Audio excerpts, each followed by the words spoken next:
Estômato é uma estrutura microscópica presente na epiderme foliar e nos caules verdes.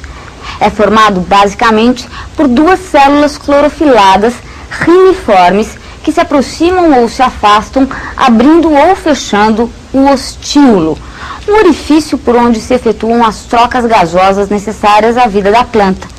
Este processo faz parte da transpiração das plantas, que é o assunto de hoje do Cebola. Alô, turma. Hoje iremos começar com uma parte da aula muito importante, uma parte da matéria de botânica bem importante, que vem a ser a transpiração vegetal. O vegetal sempre vai perder água por transpiração.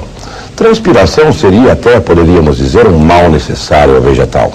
A transpiração é perda de água em forma de vapor pelo vegetal.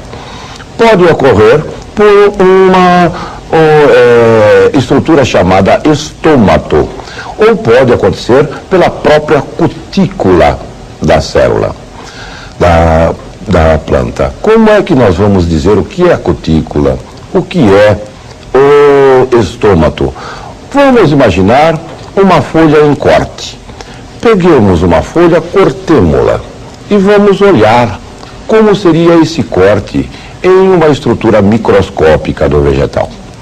Vejam lá, tendo esta folha em corte, imaginem aqui a epiderme superior do vegetal.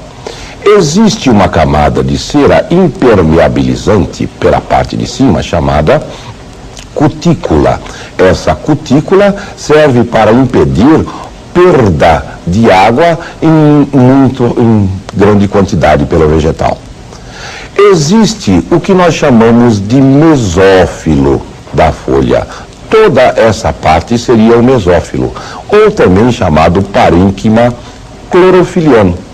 As células logo abaixo da epiderme superior, elas são justapostas, chamamos de parênquima palissádico. As células logo acima da epiderme inferior é chamado parênquima lacunoso, porque guarda grandes espaços entre as células. Vejam, estas células todas do parênquima palissádico e do parênquima lacunoso e tem bastante clorofila, por isso chamamos de parênquima clorofiliano. É aquilo que vai fazer a maior parte da fotossíntese dos vegetais. A epiderme superior não existe nenhuma célula clorofilada. Na epiderme inferior, normalmente também não existe, mas existem células que é chamadas de células estomáticas, formando uma espécie de poro que nós chamamos de estômato. E existem câmaras subestomáticas. Vejam, atente para um feixe condutor que vai trazer a seiva bruta da raiz para as folhas, e esse feixe condutor também tem elementos do líber, que vai levar a seiva elaborada para as raízes do vegetal. Aqui então temos esse corte de folha, muito importante.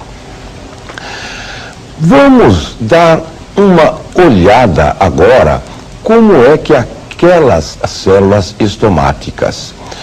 Se nós pegarmos os estômatos, elas têm células especiais chamadas células estomáticas e células que nós chamamos de células companheiras. Vejam só, se eu tenho estas células riniformes, como a Fanny falou, em forma de rins, e chamadas células estomáticas ou células guarda.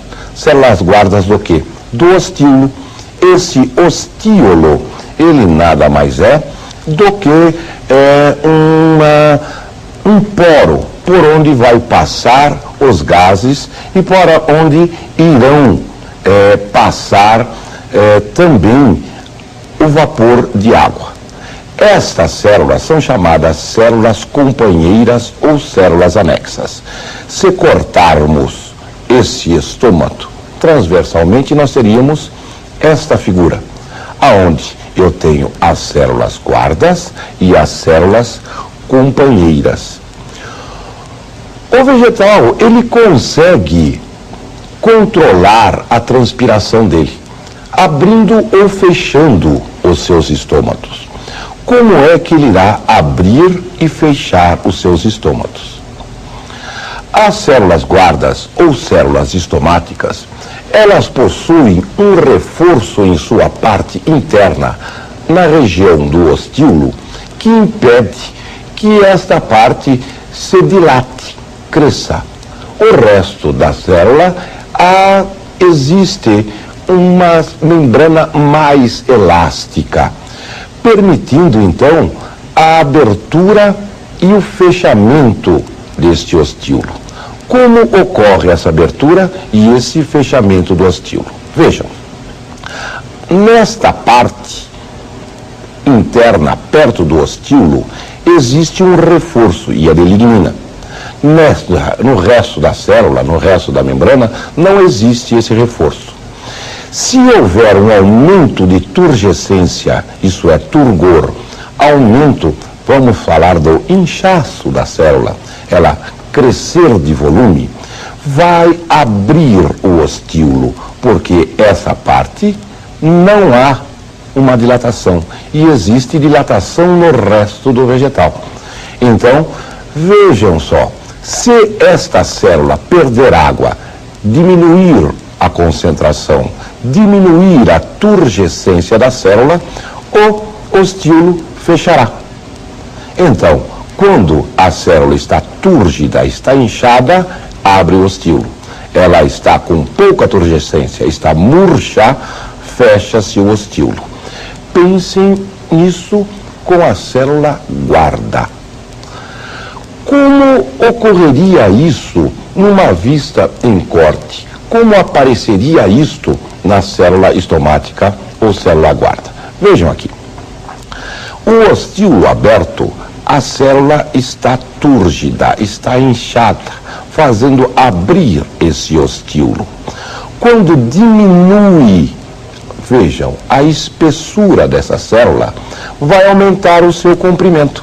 Aumentando o comprimento de ambas as células, fecha-se o ostíolo.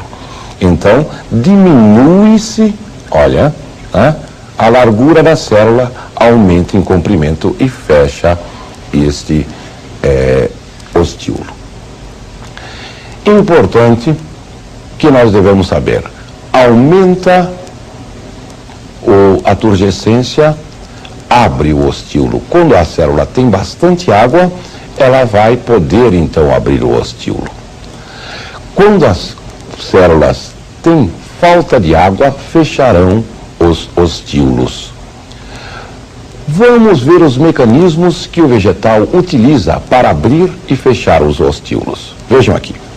O mecanismo de fechamento e abertura de estômatos, temos um mecanismo hidroativo e um mecanismo fotoativo. Hidroativo regulado pela quantidade de água disponível pelo vegetal e o fotoativo disponível pela quantidade de luz disponível. Como ocorrerá esses mecanismos? Vamos ver novamente aquele visual que já vimos. Vejam, quando houver bastante água disponível, abre o ostíolo. Pouca água disponível, fecha este ostíolo. Agora, quando existir muita luz, vejam, essa célula é clorofilada. Ela vai aumentar a sua concentração de açúcar, puxando a água da célula companheira, logo abrindo o ostíolo. Agora, quando não existe luz suficiente, não vai fazer fotossíntese. Perde água para as células companheiras e fecha o ostíolo. Quais os mecanismos, então, que temos de abertura? Hidroativo e fotoativo. Vamos ver como ocorrem esses mecanismos, hidroativo e fotoativo. Veja conosco. O mecanismo hidroativo. Em presença de água, os estômatos irão abrir. E em ausência de água, os estômatos fecharão. E o outro mecanismo? Como é que vai ser? O mecanismo luminoso, o mecanismo fotoativo. Como nós vimos, o mecanismo fotoativo depende da luz. Como é que depende da luz?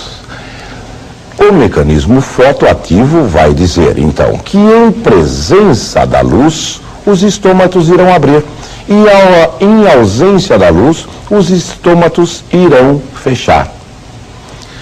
Veja que isso é importante. Se houver disponibilidade de água suficiente, o vegetal poderá transpirar. Então não há importância que esse estômato esteja aberto. Em presença de luz, o vegetal necessitará fazer a fotossíntese. E para fazer a fotossíntese, ele precisa de um gás que tem na atmosfera, que é o gás carbônico. E esse gás carbônico irá entrar também pelo estômato e vai ter que estar aberto o ostíolo, então. Mas como é que o vegetal vai controlar esses tipos de transpiração? A estomatar abrindo e fechando o estômato. E a cuticular? A cuticular, ele não consegue controlar esse mecanismo de transpiração pela cutícula. Vai haver uma certa perda de líquido. A transpiração total, então, é a soma desses dois tipos de transpiração. Vejam lá conosco. A transpiração total, que nós vamos chamar de T, é igual à soma da transpiração estomatar. É até meio feio falar estomatar, mas é estomatar mesmo, viu? Que nós vamos chamar de TE. E a transpiração cuticular, que chamamos de TC. Guardem, a transpiração total é a soma da transpiração estomatar e a transpiração cuticular. Imagine que eu separe uma folha de um vegetal e vou medindo a transpiração deste vegetal. Como é que vai responder esse vegetal contra a transpiração? Vejam aqui. Nós vamos ter um gráfico onde vai existir uma grande perda de peso por essa folha, por transpiração no começo. E depois essa transpiração vai ficar constante. Vejam, se essa transpiração é constante, é aquela que não consegue ser controlada pelo vegetal. É a transpiração cuticular. Essa que vai de 1 até lá em cima é a transpiração estomatar controlada pelo vegetal. A transpiração total, então, vai ser a soma desses dois tipos de transpiração. Para a aula que vem, nós iremos, então, introduzir o mecanismo de fotossíntese.